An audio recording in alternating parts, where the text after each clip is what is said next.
যারা মরণকালে পায়খানা করে দিই গো, আমরা যারা মরণকালে প্রস্রাব করে দিই, কত মানুষ মরণের সময় চোখ দুটি বড় বড় হয়ে যায়, কত মানুষ মরণের সময় জিহ্বাটা বাইর হয়ে যায়, টঙ্গ বেঁকা হয়ে যায়। তাদের মরণটা কত কঠিন হয়। আল্লাহ আল্লাহ, এক নম্বর বিপদ হলো মরণ। এই মরণ থেকে পালানোর কোনো পথ নাই, মরণ থেকে বাঁচার কোনো উপায় নাই। আদম আলাইহিস সালাম থেকে শুরু করে এই পৃথিবীর মধ্যে যত পয়গম্বর আছে গো, প্রত্যেকেরই মরণের পেয়ালা পান করা লাগছে, বাঁচার কোনো পথ নাই। ও আমার বাবারা, শুনে নাও, শুনে নাও, একটু দিলের কান্ডা লাগা শুনে নাও। সহজ মৃত্যু যদি এত কঠিন হয়, আহারে মরণ, এই কঠিন মরণটা কেমনে হয়? দেখা যায় মরণের পরে নাক দিয়ে রক্ত ঝরে, কান দিয়ে রক্ত পড়ে, চোখটা লাল হয়ে যায়, রক্ত জমাট হয়ে যায়, পায়খানা প্রস্রাব পর্যন্ত করে দেয়। এই মানুষগুলোর কত কষ্ট করে মরণ হয়। ও আমার বাজানেরা, মৃত্যু পথে যাত্রীর একটু খেয়াল করবেন, কত কষ্ট করে রুটা বাইর হয়। তবে ইমানদারের রুটা বাইর হয় আটা গোলায় খামির বানাইয়া, এই খামিরের মধ্যে যদি একটা চুল পড়ে, টানতে যেমন অনাসে বাইর হয়ে যায়, ইমানদারের মৃত্যুটা তেমনি হয়। ইমান আর মুনাফিকদের মৃত্যু আলাদারে মুসলমান, শুনে নাও। জান্নাতীদের মৃত্যু একরকম, জাহান্নামীদের মৃত্যু একরকম। জান্নাতীদের কাছে যখন আজরাইল আলাইহিস সালাম আগমন করেন, সালাম দেয়, আসসালামু আলাইকুম। ও ভাই মুসলমান দুলা মিয়া সাহেব, শুনে নাও, শুনে নাও। ওয়ালাইকুম আসসালাম। তুমি কে গো? আমি আজরাইল। কেন আসছো? আপনার রুহটা নেওয়ার জন্য আসি। এবার ইমানদার যদি হয়, ইমানদার বলবে, তুমি আমার রুহটা নিবা। আমার রব্বে কারিমের পাগল, আমি আমার রসুলের পাগল ছিলাম। ডাকতে বলে, রব্বে কারিম আমাকে হুকুম দিছে আপনার রুহটা নিয়ে যাওয়ার জন্যে। এবার মুসলমান শুনে নাও, শুনে নাও, এরা তুলে আমি ডাকতে বলবে, আজরাইল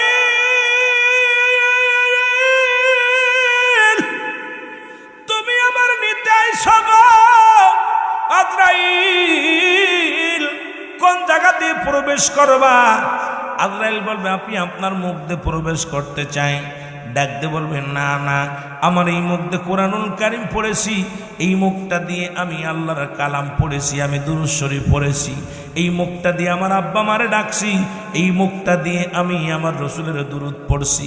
সুতরাং এই মুখটা দিয়ে তোমার আমি ঢুকতে দিতে পারি না, কারণ এই মুখটা দিয়ে আমি তোমার কোনোদিন ঢুকতে দিতে পারি না। যুবকেরা শুনেন, এই মুখের মধ্যে গাঁজা দিস না, এই মুখের মধ্যে বিড়ি দিস না, মুখের মধ্যে আবা দিস না রে যুবক। যুবক তোদের হাতে পায়ে ধরে বলে যায়, এই মুখটারে পবিত্র রাখ, এই মুখটারে পবিত্র রাখ, এই মুখের মধ্যে গাঁজাই টান দিস না। এই মুখটা দিয়া, ও যুবক, এই মুখটা দিয়া বিড়ির মধ্যে আর টান দিস না। এই মুখটা দিয়া তোর মা মায়ের গর্ভে যখন ছিলি, নাবির সঙ্গে নাবিটা জোড়ায়া দিছে, রব্বুল আলামিন তোরে কুরক্ত তোরে গাল দিয়ে খাওয়ান নাই, কারণ এই গাল দিয়া রব্বে কারিমের জিকির করবি, আমার আল্লাহরে ডাকবি, নবীর দুরূদ পড়বি, কোরআন তেলাওয়াত করবি। এই জন্য রব্বে কারিম এই মুখটা তোরে পবিত্র রাখছে রে যুবক। সেই মুখের মধ্যে কেমনে বিড়ির মধ্যে টান দিস রে যুবক।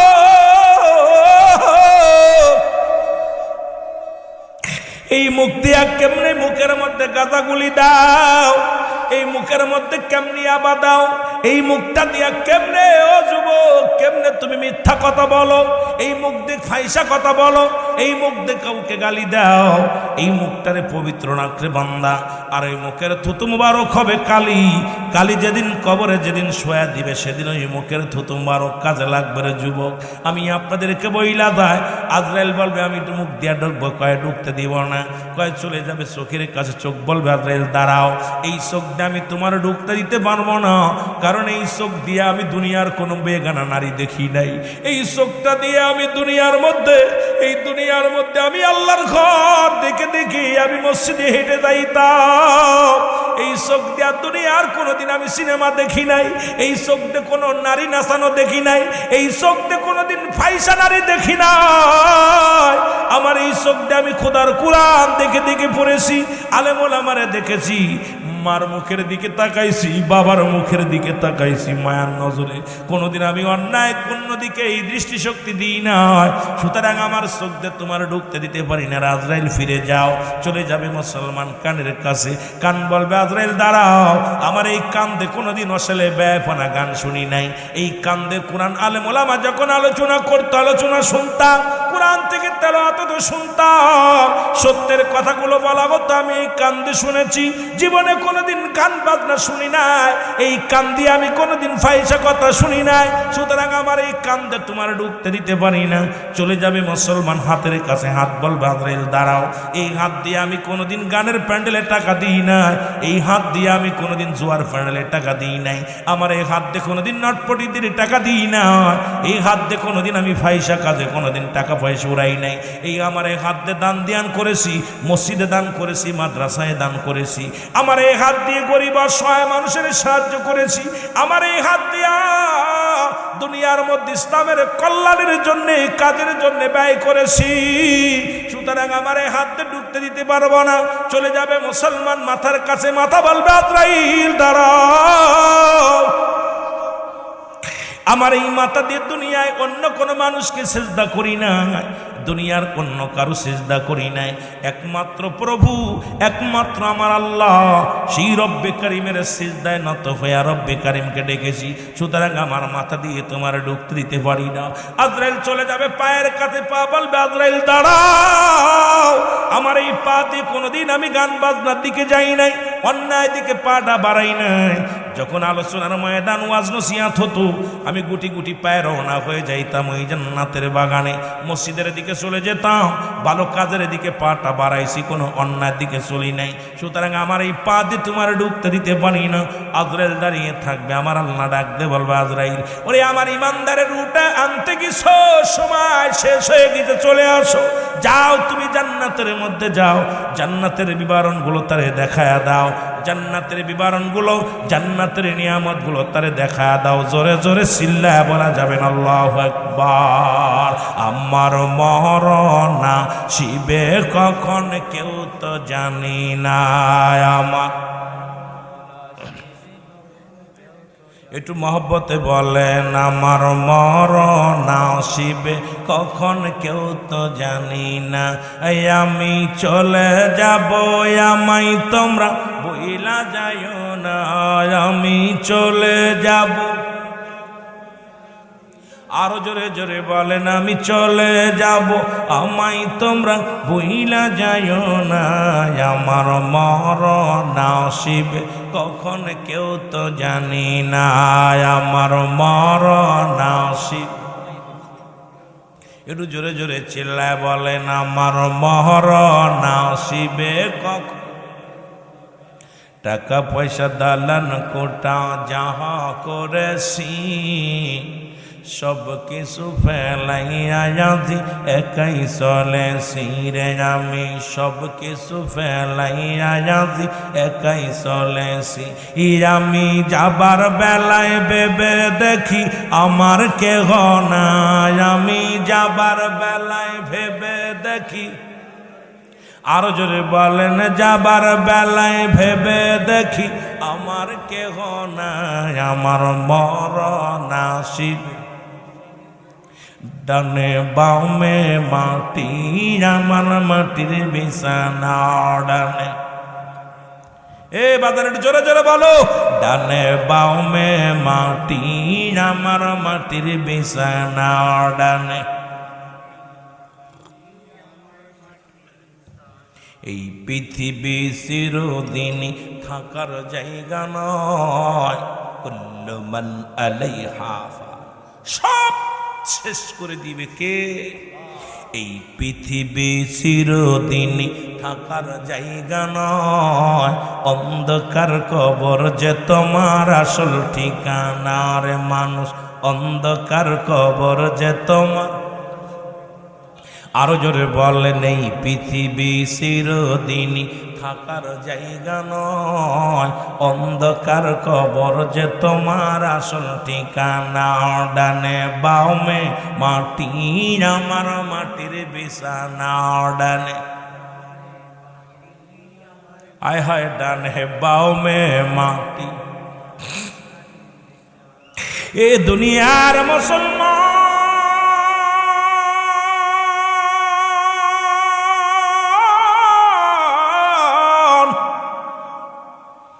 যে কথাগুলো বলতেছিলাম দিলের কান্ডা লাগা শোনো গো।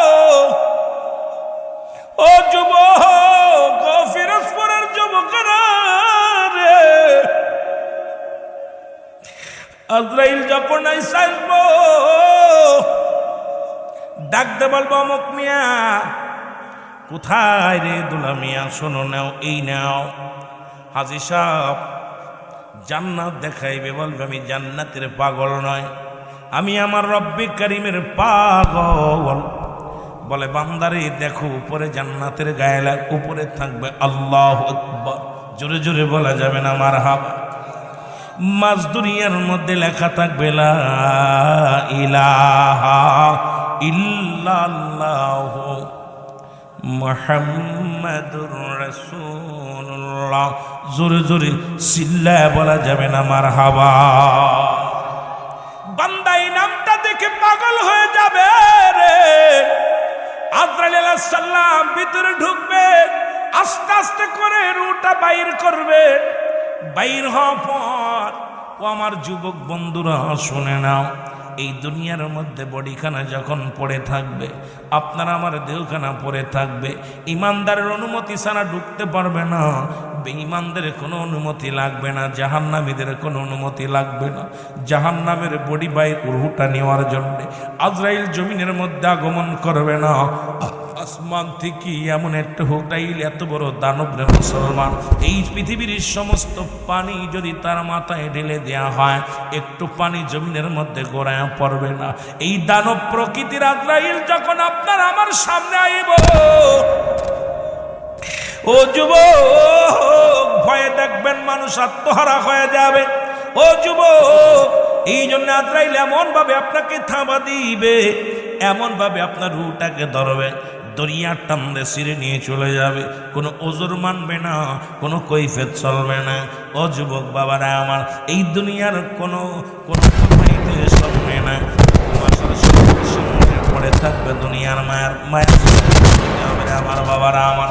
এই আজরাইল আলাইহিস সালাম যখন রুটা নিয়ে যাবে, এই মৃত্যুর কথা বলতেছিলাম ওই আমজাদ আলী সাহেব শুধু নয়, এই মৃত্যুর যন্ত্রণা এত কঠিন, এই মৃত্যুর যন্ত্রণা এত কঠিন, যেটা মরিয়াম আলাইহিস সালাম, ঈসা আলাইহিস সালাম যখন ঈসা আলাইহিস সালাম মা মরিয়ামকে জিন্দা করলেন, জিগাইল বাবা মা গো, ও মা মরিয়াম তোমার মৃত্যু যন্ত্রণা কেমন হয়েছে রে মা গো? কয় মা বাজান রে, আমার তোমার দুনিয়া আনতে যত কষ্ট না হয়েছে, আমি মরিয়ামের মনে হলো আমার দেহ থেকে চামড়াটা কে যেন জোর করে ছিনিয়ে নিয়ে গেছে, আমার দেহ থেকে চামড়াটা যেন কে যেন গা থেকে জীবিত মানুষের খুলে নিয়ে গেছে। এত যন্ত্রণা আমি অনুভব করেছি। আর মুসলমান, আল্লাহ বলে আজরাইল তাড়াতাড়ি যাও, ঈসা নবীরে জানে আসো তার মা রুহটা কেমনে করে নেওয়া হয়েছে। ঈসা নবীর কাছে আসলেন আজরাইল আলাইহিস সালাম, ডাকতে সালাম দা, আসসালামু আলাইকুম নবী ঈসা। আগে বলো আজরাইল আমার মা রুহটা কেমনে বাইর হয়েছে? ডাকতে বলে হুজুর আপনি তো জানেন আমার পা থাকে জমিনে, মাথা থাকে আসমানে, তামাম পৃথিবীর পানি যদি ঢেলে দেয়া হয় একটু পানি করে পড়বে না জমিনের মধ্যে, আমি এত বড় দানব।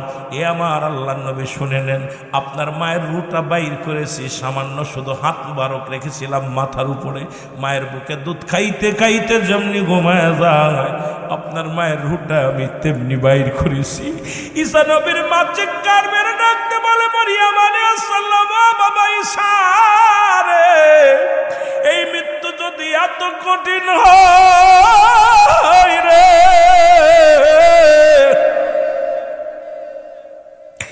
এই মৃত্যু যদি এত কঠিন হয়, কঠিন মৃত্যুটা কত কঠিন হয় ও আমার আল্লাহ। প্রত্যেকটা মানুষেরই মরণের পেয়ালা পান করা লাগবে। বাঁচার কোনো পথ নাই, বাঁচার মতো কোনো ওষুধ নাই।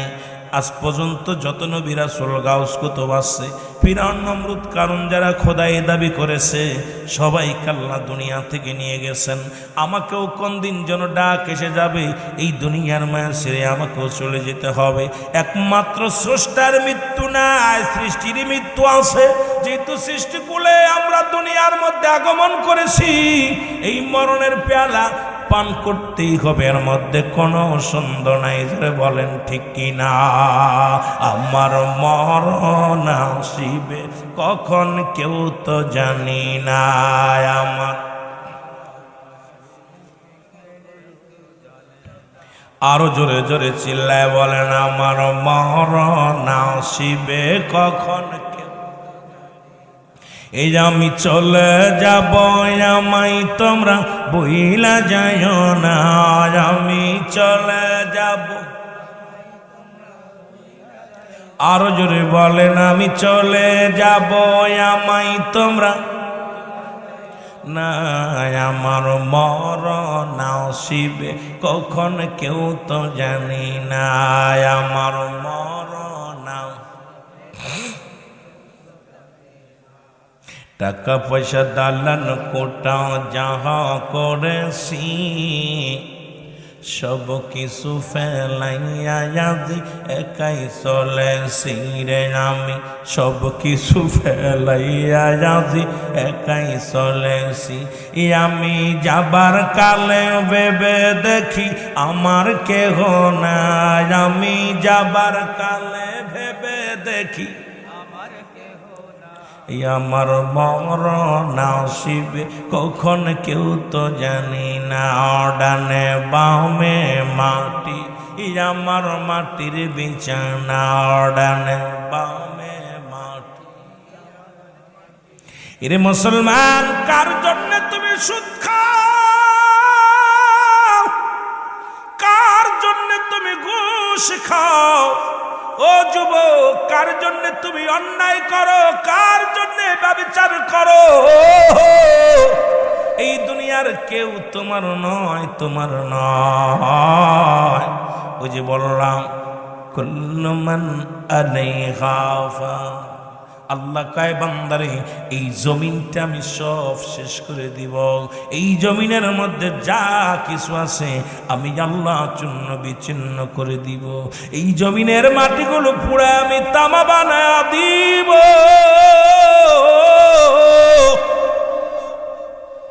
এই জমিনের পানিগুলো পুরো আমি ছাই বানায়া দিব। যেদিন কিচ্ছু বলতে কিচ্ছু থাকবে না, সেদিন থাকবো শুধু আমি আল্লাহ। গোলামি করব কার? আর একটু আসতে কবেননি, গোলামি করব কার? হুকুম মানব কার? কারণ এই দুনিয়ার মধ্যে আসার আগে সমস্ত রুহের জগৎকে নিয়ে রব্বি কারিম ডাক দে বলেছিল, আলাস্তুবি রব্বিকুম, আমি কি তোমাদের রব নয়? আমি কি তোমাদের প্রভু নয়? সবাই বলেছিলাম কালু বালা, স্বীকার করলাম আপনি আমাদের রব, আপনি আমাদের মালিক। সুতরাং সবাই তো স্বীকার করলাম আপনি আমাদের প্রভু, আপনি আমাদের মালিক। যদি মালিক মেনে আসো, মালিকের কাজ যদি না করো, বেতন পাওয়া সম্ভব নয়। মালিকের কর্মচারী হইয়া মালিকের বিরোধিতা করো, যুবক যুবক, তুমি ওই মালিকের সঙ্গে নাফরমানি করো, মালিকের সঙ্গে বিদ্রোহী করো, ওই মালিকের হুকুম না মানিয়া তোমার মন গড়া মতো চলো, অথচ মালিককে কথা দিয়েছ আপনি আমার রব, আপনি আমার মালিক, আপনি আমার খোদা। এই দুনিয়ার ভিতরে সেই মালিকের অবাধ্য হইয়া তুমি যদি চলো, খোদার কসম, খোদার কসম, তোমার জন্য জাহান্নাম হবে ঠিকানা। আল্লাহ কয়েকটা নয়, দুটি নয়, আমি আল্লাহ প্রস্তুতি করে রাখলাম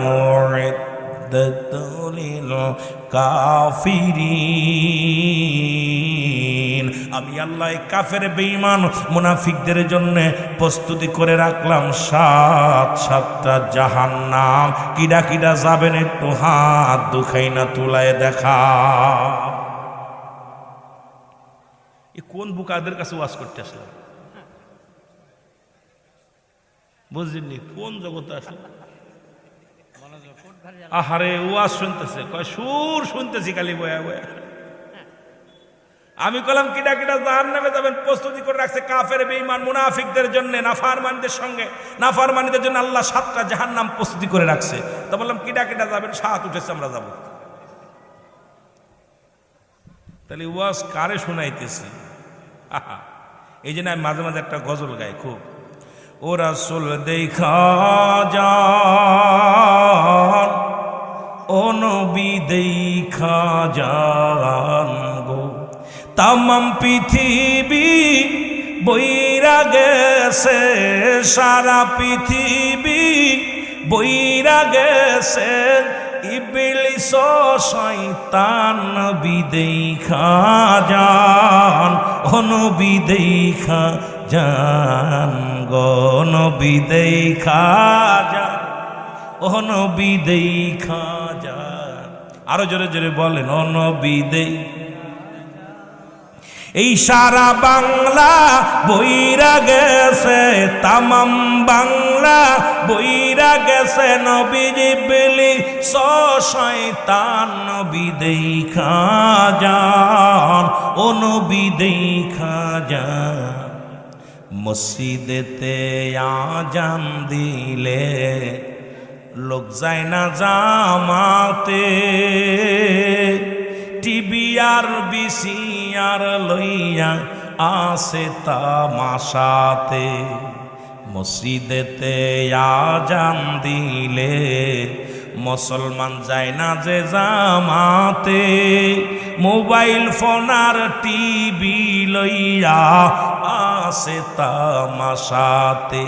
মরণ যে হইবে নবী, মরণ যে হইবে নবী, বুঝেও বোঝে না যে নবী দেখা যান, ও নবী দেখা যান গো।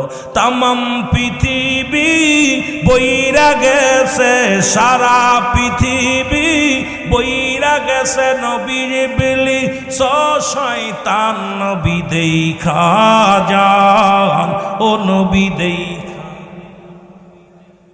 পর্দা নারী মানে না যে, শ্রদ্ধা নাই দেশেতে,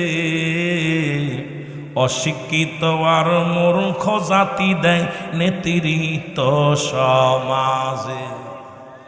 ইমামকে হুকুম করে মুসল্লি গণে, আলেম নামের জালেম গণ বিদেশটা গেছে ভরে, আলেম নামের জালেম গণ বিদেশটা গেছে ভরে।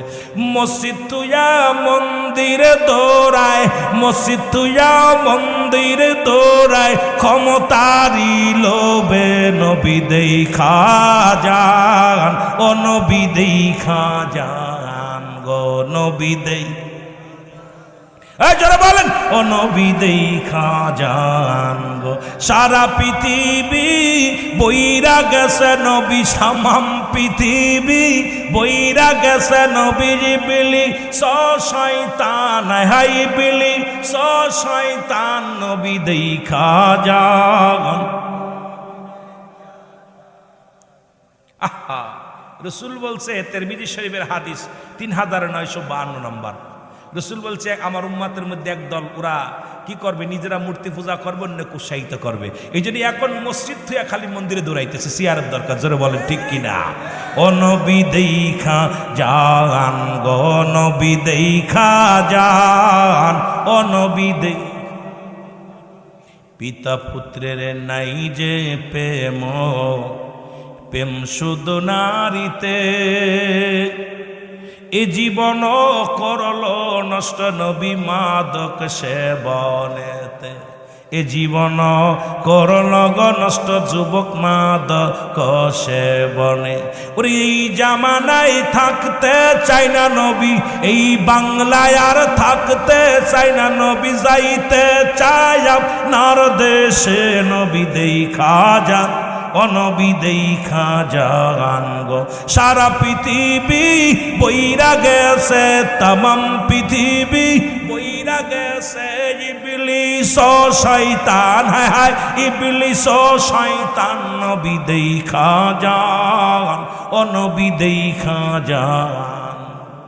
আফসোস নবী গো, আপনার উম্মত বলে দাবি করি, সব নাফরমানি কাজ করি, জোরে বলেন ঠিক কিনা?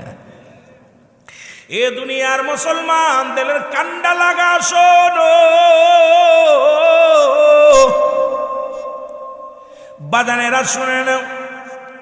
বলতেছিলাম 1 নাম্বার কবর, এই কবে 1 নাম্বার মরণ, এই মরণের মধ্যে যদি থাকি গো, রাত শেষ হয়ে যাবে, আলোচনা শেষ করা সম্ভব নয়। 2 নাম্বার বিপদ হলো কবর। কবর বলতে বুঝায় মানুষের মৃত্যুর পর থেকে শুরু করে কিয়ামত পর্যন্ত জগৎটাকে বলা হয় কবরের জগৎ। আমার বাবারা, আমার দিলের কান্ডা লাগা শোনো, কবরে কোনো সকাল নাই, কবরে কোনো রাত নাই, দিন নাই, কবরে সকাল আর সন্ধ্যা নাই। কবরে শুরু আছে যার, শেষ হলো কিয়ামত পর্যন্ত। আবাদান আবাদান চিরস্থায়ী কবরে থাকতে হবে একমাত্র ঠিকানা। ও যুবক, যুবকরা, ওই কবরের কথা যদি কারোর একবার অন্তর ভিতর আসে, যেমন শেরে খোদা হযরত আলী ওই কবরের ভয়ে কেঁদে গেল রে। একদিন রাস্তা দিয়ে যায়, হঠাৎ এক বালকের সঙ্গে ধাক্কা লেগে বালকের হাত থেকে তেল পড়ে যায়।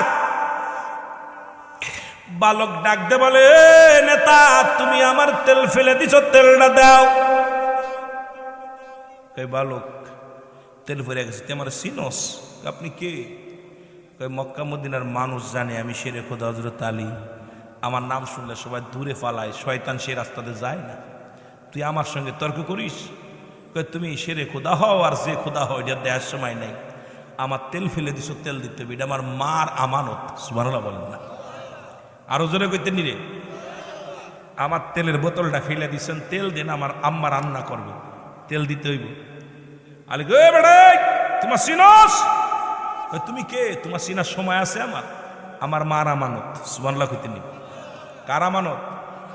মার আমানত। মা দিছে তেল আনতে, তেল দিয়ে দাসি মা জন্যই রান্না করবে, তেলটা দাও। আমার তেল না দিলে তোমার সারণ নাই, তেল দাও। আলী কয় তেল পাবো কই? বালুর মধ্যে পড়ছে, বালিতে বালিটা খায়া ফেলছে, তেলটারে খায়া ফেলছে, এটা কেমনে দিব? কই এটা শুনতাম না, তেল দেন, তেলটা দিয়ে যান। তো শেরে খোদা হযরত আলী বালুগুলো হাতের মধ্যে নিয়ে এরম একটা সাগন মারছে, আর সব তেল ছেড়া দিছে বালুতে। ছেড়া দিলে তেলটা বোতলের মধ্যে নিয়ে বালক হাসতে হাসতে বলে, আলী তোমাকে ধন্যবাদ, আমি আমার মায়ের তেলটা যদি না আনিতাম মায়ের ওয়াদা পুরো করতে পারতাম না, মার সঙ্গে আমি 2 নাম্বার হয়ে যেতাম। আমার মার তেলটা তুমি ফেরত দিছো, আমি তোমার ধন্যবাদ জানাই, রওনা হয়ে দিছে। সুবহানাল্লাহ বলেন না? আলীও মনে মনে খুশি হইয়া শেরে খোদা হযরত আলী উনিও রওনা দিছে। রওনা দিয়া পিছন থেকে ডাক দে বলে, আলী। আলী পিছনে তাকায় দেখে কোনো শব্দ নাই। আলী! 3টা ডাক দিছে। দিয়া পর আলী বলে, কে এত বড় মস্তান, আমার পিছন থেকে ডাকো, সামনে আসো।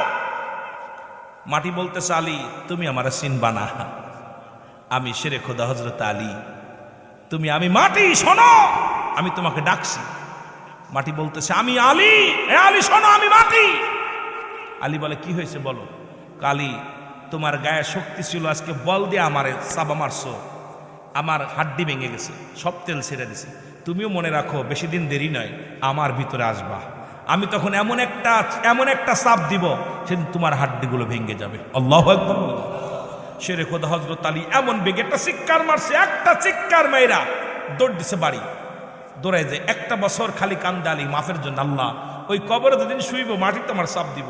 10 জন সাহাবীত্ব নবীজি দুনিয়া থেকে জান্নাতের সংবাদ দিয়ে দিয়েছে। রাসূলুল্লাহ বলছে, আবু বকর ফিল জান্নাতি, উমর জান্নাতি, উসমান জান্নাতি, আলী জান্নাতি, এরকম সাহাবীদের নাম দইরা 10 জন সাহাবীর নাম রাসূল পাক সাল্লাল্লাহু আলাইহি সাল্লাম ঘোষণা করছে, এরা জান্নাতে যাবে। জোরে বলেন না মারহাবা। শেরে খোদা কাঁদতেছে। এক ঈদুল ফিতরের নামাজ শেষ করে শেরে খোদা হযরত আলী একদরে বাড়ি চলে গেছে। খুব খেয়াল করবেন, আমার নবীজি সালাম ফিরে বা আমার আলী গেল কোথায়, আমার আলী গেল কই? সাহাবীরা বলে, ইয়া রাসূলুল্লাহ, ইয়া হাবিবাল্লাহ। হযরত আলী দেখলাম কানতে কানতে রওনা দিছে। নবীজি চলে গেলেন ছুটে বাড়ি। বাড়ি যেয়ে সালাম দিলেন ঘরে থেকে ফাতেমা রাদিয়াল্লাহু তাআলা বলে, মা আব্বাজান আপনার জামাতা তো কাঁদতেছে, আজকে অজার নয়নে কাঁদতেছে, জামাত শেষ করে আইসা অজার নয়নে কাঁদতেছে। আমার নবী বলে, আলী রে তুমি কাঁদতেছো কেন? বলি, ইয়া রাসূলুল্লাহ আমি কাঁদতেছি, আপনি আমার জান্নাতি ঘোষণা করছেন। ইয়া রাসূলুল্লাহ আপনি তো আমাকে জান্নাতের সংবাদ দিছেন, কিন্তু ওই মাটি যে আমার সঙ্গে কথা বলছে, মাটি আমার হাড্ডি গুড্ডি ভেঙে ফেলবে। বলে, কি বলতে চাও? বলি, ইয়া রাসূলুল্লাহ একদিন আমি মাটিকে চাপ দিয়েছিলাম, মাটি চাপ খায় তার হাড্ডি ভেঙে গেছে। মাটি আমাকে বলেছিল, হে আলী তুমি আমার ভিতরে যেদিন আসবা আমিও তোমাকে দেখে নিব। ইয়া রাসূলুল্লাহ আজকে ঈদের দিনও তো আমি আজ পর্যন্ত সংবাদ শুনতে পাইলাম না, একটা বছর পার হয়ে গেল। ওই মাটি যে আমারে ক্ষমা করবে, আমার তো ভিতরে যেতে হবে, ওই মাটির ভিতরে যেতে হবে। ওই মাটি যেদিন আমার সঙ্গে দুর্ব্যবহার করবে, ইয়া রাসূলুল্লাহ আপনি তোমাকে জান্নাতের সংবাদ দিয়েছেন, কিন্তু ওই কবর থেকে আমি কেমনে রক্ষা পাবো? ওই মাটি তো আমার ছাড়বে না। আমার নবীজি আর শেরে খোদা হযরত আলীর জন্য দোয়া করলেন, হযরত আলী রাদিয়াল্লাহু তাআলার জন্য দোয়া করলেন। আর আলীর চোখের পানি এমনভাবে অজার নয়নে ঝরেছিল, মাটি থেকে আওয়াজ আসে, আলী তোমার কান্না দীর্ঘ একটা বছর ভরে কেঁদেছ, আমি মাটি তোমাকে ক্ষমা করে দিলাম। জোরে বলা যাবে না মারহাবা? কিন্তু এই জমিন ছাড়বে না আপনার পচা ঘুষখোর, সুদখোর, গাঁজাখোর, মদখোর, নারীখোর, যে খরি হোক, মাটি কিন্তু কাউকে ছাড়বে না। বলবে না আমার ভিতর আসিস না, বলবেন এই তুই গাঁজাখোর আসিস না, তুই মদখোর আসিস না। কারণ পৃথিবী এই মাটি সব কিছু গ্রহণ করে, পচা গলা কুয়ে সব কিছু ভালা মন্দ সব নিতেছে। কিন্তু এই কবরে কেমনে থাকবো? একটা রাত, একটা দিন, একটা সেকেন্ড কেমনে থাকবেন? একটু একটা এক জায়গায় যারা বসে আছেন আমার আব্বারা, একটু বসে বসে চিন্তা করেন যে আপনি কার জন্য সুদ খান। দেখা যায় বাবা জিন্দা, সন্তান দুনিয়ার মধ্যে নাই, দাদা জিন্দা, নাতি দুনিয়ার মধ্যে নাই। নাতির কোলে দাদার লাশ, নাতি দাদার কাঁধে নাতির লাশ, বাবার কাঁধে সন্তানের লাশ, সন্তানের কাঁধে বাবার লাশ। রব্বুল আলামিন কখন যেন কে চলে যায়। পৃথিবীর মধ্যে তিনটা বিপদ, প্রত্যেকটা মানুষের জীবনে তিনটা বিপদ। নাম্বার 1 হলো মানুষের মরণ, নাম্বার 2 হলো কবর, নাম্বার 3 হলো কিয়ামতের ময়দান। জোরে জোরে চিল্লায়া বলা যাবে না আল্লাহু আকবার। যদি সময় পায় পরে যাব আলোচনা, আমার মূল আলোচনার দিকে যেতে হবে। আমার বন্ধুগণ, যেটা বলতেছিলাম, পৃথিবীর মধ্যে আসার একটা সিরিয়াল আছে, যার কোনো সিরিয়াল নাই। দুইটার সময় মানুষের মৃত্যু হয়, একটা হলো রাতের বেলা, একটা হলো দিনের বেলা। ও যুবক, দিন শুরু করেছি, রাতও শুরু করলাম, দিন শেষ করলাম, রাত শুরু করেছি, রাতও হয়তো কারো শেষ হবে, কারো শেষ হবে না। আগামীকাল সূর্যোদয় হবে কেউ বলতে পারি না। আপনার আমার জন্য পরবর্তী সময় কি নিয়ামত বয়ে আনতেছে আপনি নিজেও জানেন না, আমিও জানি না। এখান থেকে বাড়ি যেতে পারবো কেউ বলতে পারি না, এখান থেকে ঘরে ফিরে যাব স্ত্রী পুত্রর কাছে কেউ জানি না। ও যুবক, ও আমার বাবারা, আমার ঢেলের কান্ডা লাগা শুরু। এর দুইটা টাইমে মানুষের মরণ হয়,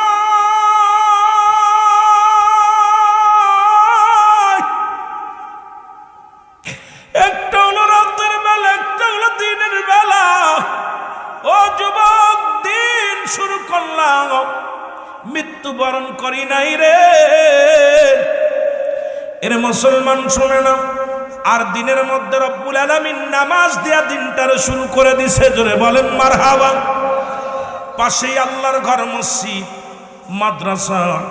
কথাগুলো খুব খেয়াল করবেন। নবীর কাছে 1 নাম্বার পেয়েছিল নামাজ। আল্লাহ রব্বুল আলামিন এই জন্য দিন শুরু করেছে নামাজের মধ্য দিয়ে। আল্লাহর নবীর কাছে পেয়েছিল নামাজ, এই জন্য রব্বুল আলামিন রাতও শুরু করেছে নামাজ দিয়ে। আমার যুবক বন্ধুরা খুব খেয়াল করবেন, রাতের মাত্র দিনের শুরু হলো ফজর বান্দা। ফজর 2 রাকাত সুন্নাত নামাজ তুমি আদায় করলাম, সঙ্গে সঙ্গে হয়ে গেলে তুমি আমার রসুলের প্রেমিক। রসুল বলে তুমি পাগল হও। নবী বলেন, হায়াতি খায়রুল লাকুম, আমার হায়াতের জিন্দেগিটা আমার উম্মতের জন্য কল্যাণ স্বরূপ। যেহেতু রসুল আসছে আপনার মঙ্গলের জন্যে, যেহেতু রসুল আসছে আপনার কল্যাণের জন্যে, এর যেই নবীর 2 রাকাত সুন্নাত সঙ্গে সঙ্গে তুমি হয়ে গেলে আমার নবীর প্রেমিক।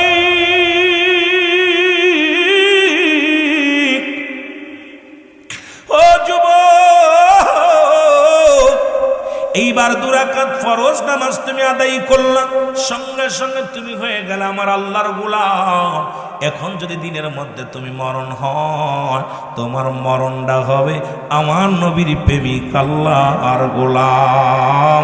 জোরে জোরে চিল্লায়া বলা যাবে না মারহাবা। নবীর প্রেমিক বইলা দাবি করো, শুধু 3 বেলা দাড়ি শেভ করো। নবীর প্রেমিক বইলা দাবি করো, সুন্নাতের গরমিল করে চলো। আল্লাহর গোলাম বলে দাবি করো, আল্লাহর হুকুম অমান্য করে চলো। তোমার কি মরণের চিন্তা হয় না? কবরের চিন্তা হয় না? এই কবরের যদি চিন্তা হয়, এই মরণ একদিন হবে, এর মধ্যে কোনো সন্দেহ নাই।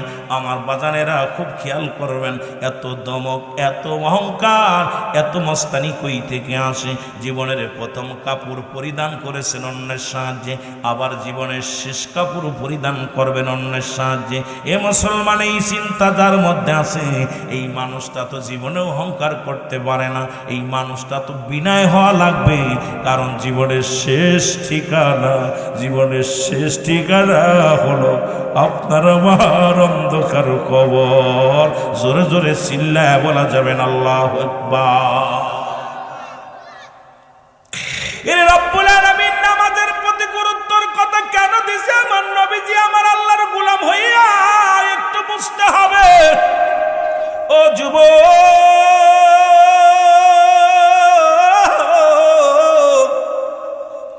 এরে মুসলমান, দিনের বেলা মৃত্যু হয় না, রাত্রে মরণ হবে, এর মধ্যে কোনো সন্দেহ নাই। দিনের বেলা তুমি আমার রব্বে কারিমের জমিন দিয়া ঘুরল, রব্বে কারিমের জমিনে কত না তুমি নিয়ামতগুলো বক্ষণ করলাম। এই নিয়ামতগুলো আলো বাতাস গ্রহণ করলাম। বান্দারে রাত শুরু হয়ে গেল, রাতের শুরু হলো মাগরিব। বান্দা 3 রাকাত ফরজ নামাজ তুমি আদায় করলাম, সঙ্গে সঙ্গে তুমি হয়ে গেলে আমার আল্লাহর গোলাম। আর আল্লাহর গোলাম যদি হয়ে যাও, কবরে ভয় নাই, মিজানে ভয় নাই, ফুলসিরাতে ভয় নাই। আল্লাহর গোলাম যদি হইতে পারো রে যুবক, ও যুবক, মাওলার গোলাম যদি হতে পারো, তোমার জীবনটা ধন্য হয়ে যাবে, তোমার জীবনটা বড় ধন্য হয়ে যাবে। এবার 2 রাকাত সুন্নাত নামাজ তুমি আদায় করলা, সঙ্গে সঙ্গে তুমি হয়ে গেলে আমার নবীর প্রেমিক। এখন রাতের মধ্যে যদি তোমার মরণ হয়, তুমি হবো আমার আল্লাহর গোলাম, নবীর প্রেমিক। জোরে জোরে চিল্লায়া বলা যাবে না মারহাবা। খুব খেয়াল করবেন, 2টা টাইমে মরণ হয়, একটা হলো রাত, একটা হলো দিন। 2টা টাইমে আল্লাহ নামাজ দিয়েছে। আমার আল্লাহ নামাজ দেওয়ার কারণে রাসূলুল্লাহ নামাজের প্রতি বেশি যত্নবান হয়েছে। কারণ নবীজি এমনি যত্ন, নবীর কাছে 1 নাম্বার প্রিয় ছিল নামাজ। সুবহানাল্লাহ বলেন না? তাহলে আমরা যারা নবীরে ভালোবাসি, নামাজের প্রতি গুরুত্ব থাকার দরকার আছে কি না? আল্লাহর গোলাম হিসেবে যদি আপনারা, যদি আল্লাহর মালিক, আল্লাহ মহান, আল্লাহ বড়, আল্লাহ আমার সৃষ্টিকর্তা, এটা যদি কোনো ব্যক্তি মানেন, তার কি নামাজের দরকার আছে কি না? কথা বলেন, আছে কি না? এ আমার বন্ধুগণ, আমার গভীর মনোযোগ।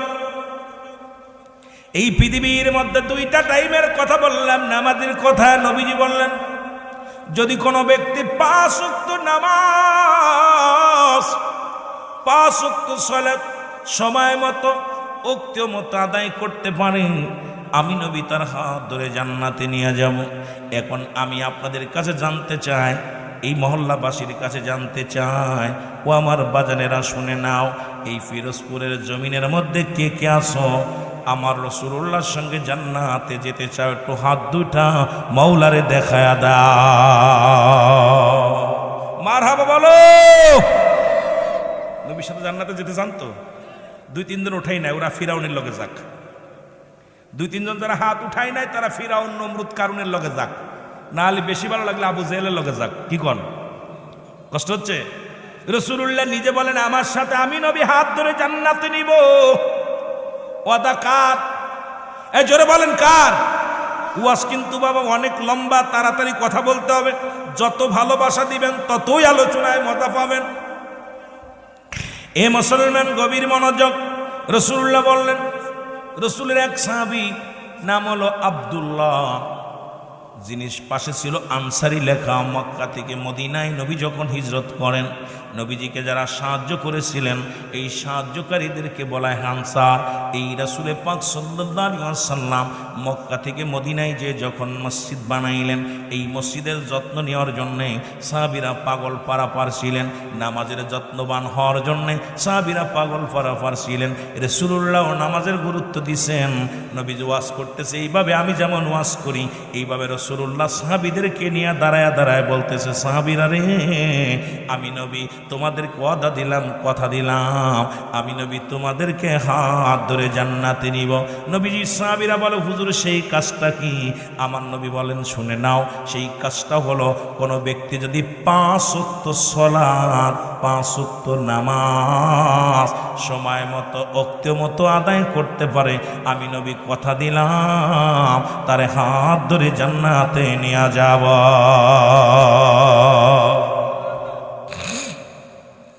রাসূলের ওয়াদা। রাসূলের সবচাইতে গরীব সাহাবী আব্দুল্লাহ আনসারী। নাম কি? যারা বলেন নাম কি? আব্দুল্লাহ আনসারী। উনি বাড়ি গেলেন, বাড়ি যাওয়ার পর রাসূলুল্লাহর পিছে সালাত আদায় করে বাড়ি গেলেন।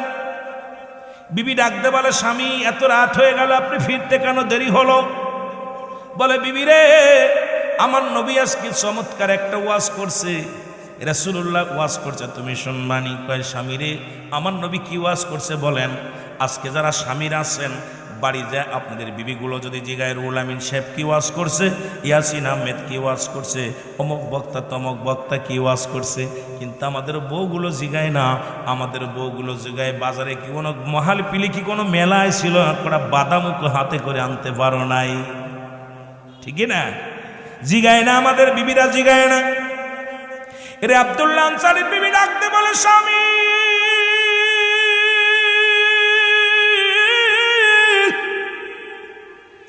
আরে আমার নবী কি ওয়াজ করছে একটু বলেন, তাড়াতাড়ি বলেন গো।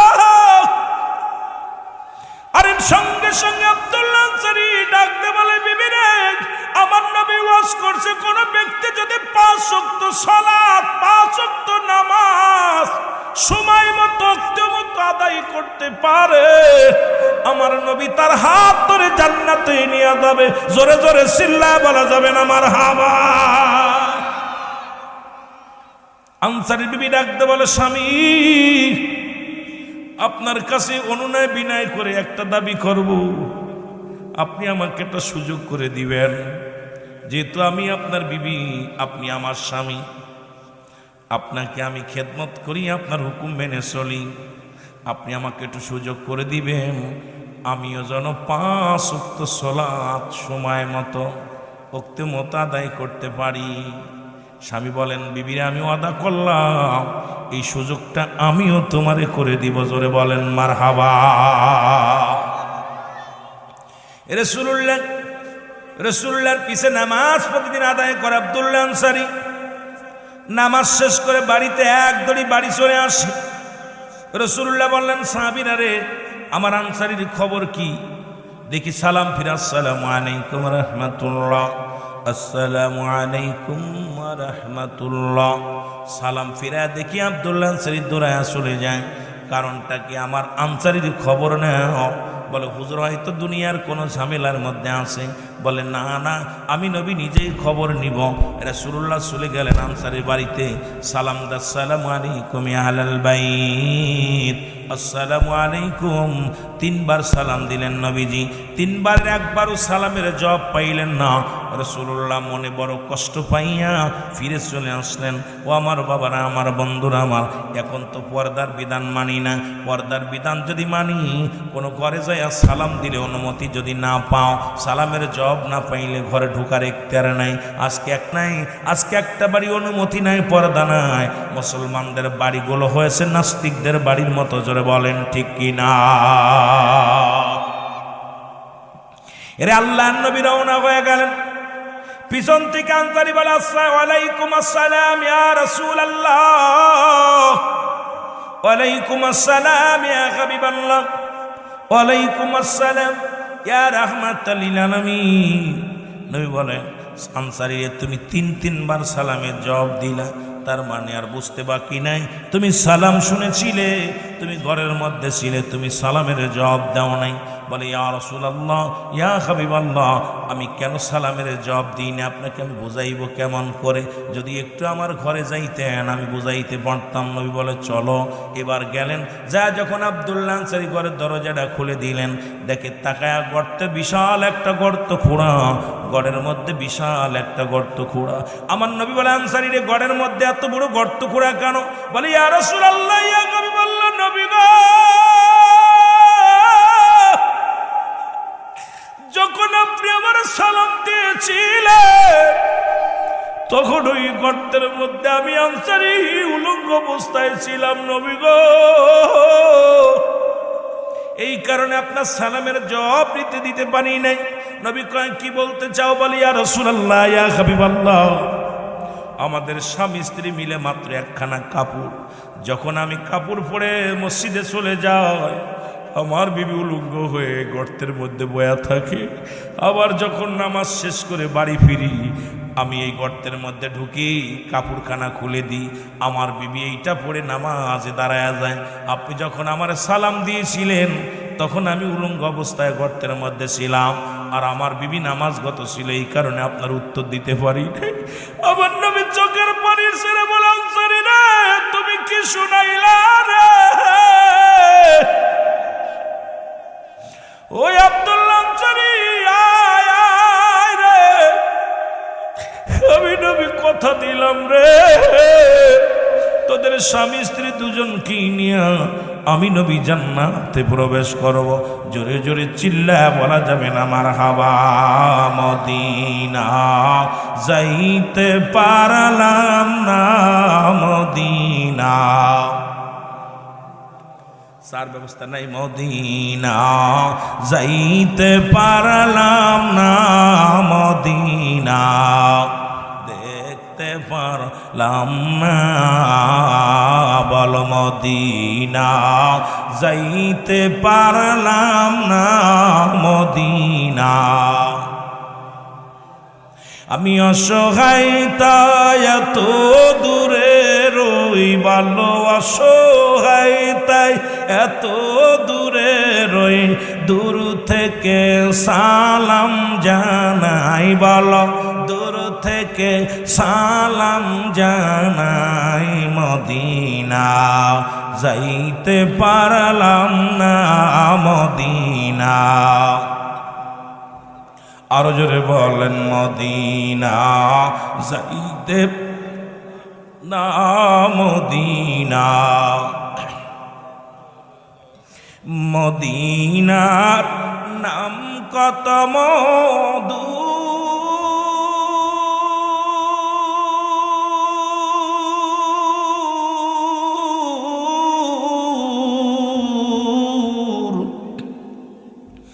মদিনা আর যে কত দূর,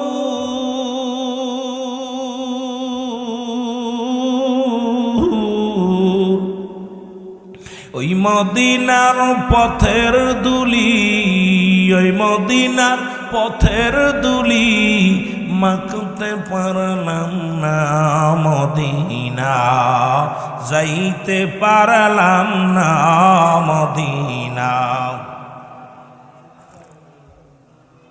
আওয়াজ দিয়ে বলেন মদিনা,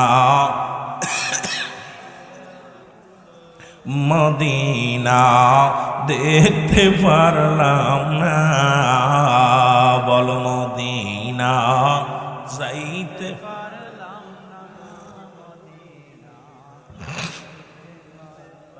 আমি অসহায় তাই এত দূরে রই, আল্লাহ অসহায় তাই এত দূরে রই, দূর থেকে সালাম জানাই, বলো দূর থেকে সালাম জানাই, মদিনা যাইতে পারলাম না, মদিনা। মদিনার নাম কত সুন্দর,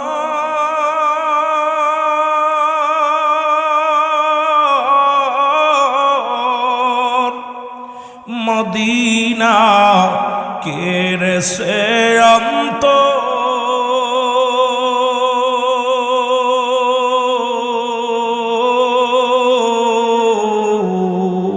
এই গরিব দুঃখীর সালাম খানি পিরোজপুরবাসীর সালাম খানি পৌঁছাই দিও মদিনায় বলো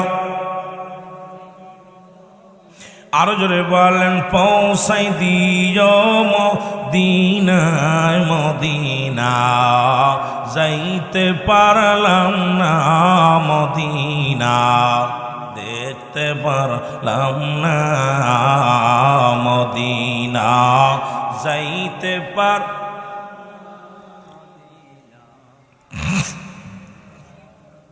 এ দুনিয়ার মুসলমান শোনে না এরে আনসাইব আব্দুল্লাহ আনসারী যদি এক কাপড়ে যদি স্বামী স্ত্রী দুজন নামাজ আদায় করতে পারে গো এ পিরোজপুরবাসী কুমিল্লার মানুষেরা শোনো এই কোটবাড়ি সদর দক্ষিণ কুমিল্লার মানুষেরা শোনো নবীর সাহাবীরা যদি এক কাপড়ে স্বামী স্ত্রী দুজন নামাজ আদায় করতে পারেন এই পিরোজপুরের জমিনে এমন কোন গরিব আছে যার এক টুকরা কাপড় আছে যে ভিক্ষা করে খায় তারও 4-5টা কাপড় আছে যে সবচেয়ে গরিব তারও 2-4টা কাপড় আছে এই নামাজের হিসাবটা যদি রব্বে কারিম ধরে আমার মন বলে বাঁচা সম্ভব নয় জোরে বলেন ঠিক কিনা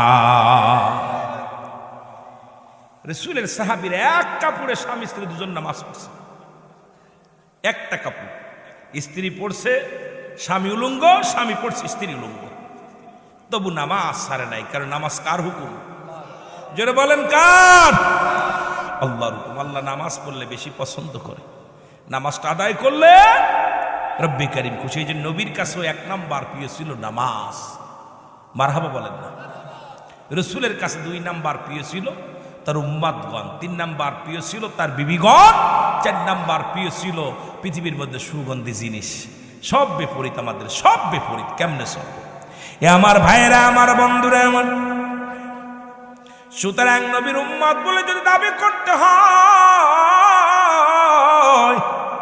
নামাজের গুরুত্ব দরকার আছে কি না আজ থেকে নামাজ পড়বো না কে কে একটু হাত তুলে দেখান বুঝতেন না কাম সারছে নামাজ বলে পড়তো না নামাজ আজ থেকে নামাজ সালাত আদায় করবেন কে কে একটু হাত তোলেন রব্বে কারিম কবুল করে নাও জোরে বলো আমিন এর ফেরেশতারা দেখতেছে যদি নাও পারেন আল্লাহরে কইতে পারবেন আল্লাহ সিদ্দিকী সাহেব হাত উঠাইতে কইছিল উঠাইছিলাম এখন তুমি নিয়ে চলে আইছো কেমনে পড়তাম যদি আর 2 দিন বাঁচতাম তাহলে পড়তাম কিন্তু 2 দিন তো বাঁচায় রাখো নাই একটা ওজোর দেওয়ার মতো কিছু সুযোগ পাবা আর এখন যদি হাত শীতের জন্য এত সুন্দর এয়ার কন্ডিশন আর না শীত না গরম এত সুন্দর পরিবেশ ওয়াজ শোনার মতো করার মতো পরিবেশ ঠিকই না আহা 2-4 দিন আগে যে অবস্থা ছিল মুরব্বীরা তো উঠতেই পারে নাই গুরুরা তো ওঠেই নাই কথা বলি এই কয়েকদিন মসজিদের ইমাম সাহেব খালি একা একা সিজদা মারছে মসজিদ দায় ঠিক এসে আজান দিছে মসজিদের ইমাম 2 জনে কয় দোস্ত কিতা করতাম চাকরি টাকা যদি না থাকতো নিওয়া তাহলে আর নামাজি হরাইতাম না কথা কন ঠিক কিনা যে অবস্থা ঠান্ডার অবস্থা এ আমার ভাইরা আমার বন্ধুরা সুতরাং মানুষের 3টা বিপদ নাম্বার 1 হলো মানুষের মরণ এই মরণের কথা বলতে যা আল্লামা মুফতি আমজাদ আলী সাহেব একটা কিতাব লেখলেন কিতাবের নাম বারে শরিয়া এই কিতাবের মধ্যে উনি লেখলেন মানুষ যখন সাধারণ মৃত্যুবরণ করে 70টা তাজা উটের গায়ের চামড়া জবাই না করিয়া উল্টো দিকে টান দিয়া লবণ আর মরিচ লাগায় দিলে যতটুকু যন্ত্রণা হয় এর চাইতে 70 গুণ যন্ত্রণা হলো একটা সাধারণ মৃত্যু এখন আমরা যারা মরণকালে পায়খানা করে দিই গো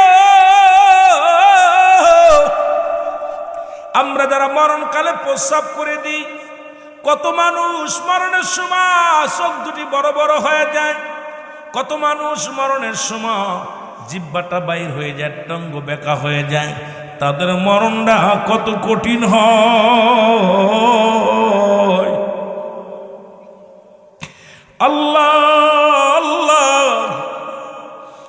নম্বর বিপদ হলো মরণ। এই মরণ থেকে পালানোর কোনো পথ নাই, মরণ থেকে বাঁচার কোনো উপায় নাই, উপায় নাই রে ও ভাই, উপায় নাই রে, উপায় নাই।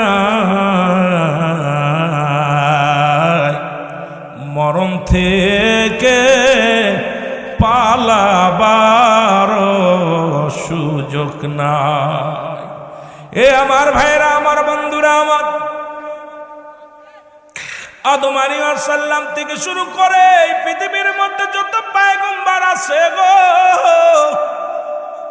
প্রত্যেকেরই মরণের পেয়ালা পান করা লাগছে, বাঁচার কোনো পথ নাই। ও আমার বাবারা, শুনে নাও, শুনে নাও, একটু দিলের কান্ডা লাগা শুনে নাও। সহজ মৃত্যু যদি এত কঠিন হয়, আহারে মরণ, এই কঠিন মরণটা কেমনে হয়? দেখা যায় মরণের পরে নাক দিয়ে রক্ত ঝরে, কান দিয়ে রক্ত পড়ে, চোখটা লাল হয়ে যায়, রক্ত জমাট হয়ে যায়, পায়খানা প্রস্রাব পর্যন্ত করে দেয়। এই মানুষগুলোর কত কষ্ট করে মরণ হয়। ও আমার বাজানেরা, মৃত্যু পথে যাত্রীর একটু খেয়াল করবেন, কত কষ্ট করে রুটা বাইর হয়। তবে ইমানদারের রুটা বাইর হয় আটা গোলায় খামির বানাইয়া, এই খামিরের মধ্যে যদি একটা চুল পড়ে, টানতে যেমন অনাসে বাইর হয়ে যায়, ইমানদারের মৃত্যুটা তেমনি হয়। ইমান আর মুনাফিকদের মৃত্যু আলাদারে মুসলমান, শুনে নাও।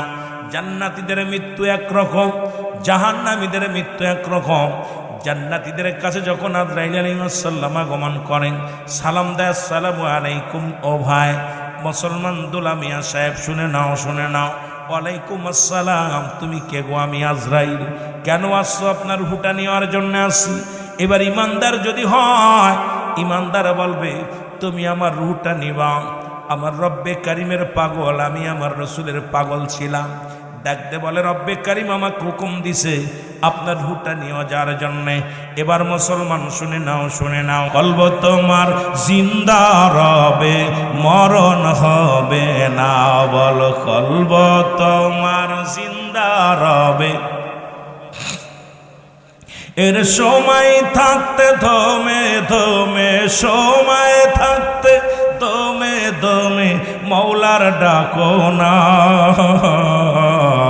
কলব তোমার জিন্দা রবে, মরণ হবে না। বলো, কলব তোমার জিন্দা রবে। দেহ খানি জিন্দা করে শুইতে পারো যদি অন্ধকারে, দেহ খানি জিন্দা করে শুইতে পারো যদি অন্ধকারে। অন্ধকার অন্ধকার রয় না, হবে আলোর বাসনা। কলব তোমার জিন্দা রবে, মরণ হবে না। বলো, কলব তোমার, গলা খাই করে ভাই, একটু জোরে জোরে বলেন, কলব তোমার, গলা টান দেয়, একটু মহব্বতে বলেন, কলব তোমার। ইংলিশে বলে হার্ট, আরবিতে বলে কল, বাংলায় বলে হৃৎপিণ্ড। এটা পবিত্র করো, মারহাবা বলো। কলব তোমার জিন্দা রবে, মরণ হবে না। বলো, কলব তোমার জিন্দা রবে। নামাজ রোজা পুঁজি করে যাও যদি ভাই অন্ধকারে, হালাল খাইয়া দেহ গোড়ে যাও যদি ভাই অন্ধকারে। অন্ধকার কি অন্ধকার রবে, হবে আলোর বাসনা। কলব তোমার জিন্দা রবে, মরণ হবে না। বলো, কলব তোমার, আরো জোরে জোরে বলেন, কলব তোমার জিন্দা রবে, মরণ হবে না। ওর সময় থাকতে, আল্লাহ তাআলার সময় থাকতে দয়াল নবীর করো যত না। কলব তোমার জিন্দা রবে, মরণ হবে না। বলো, কলব তোমার। এ দুনিয়ার মুসলমান,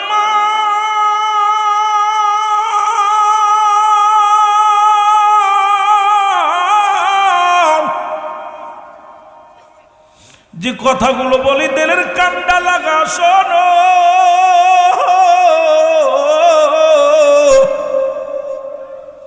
এই পৃথিবীর মধ্যে আসার একটা সিরিয়াল আছে, যার কোন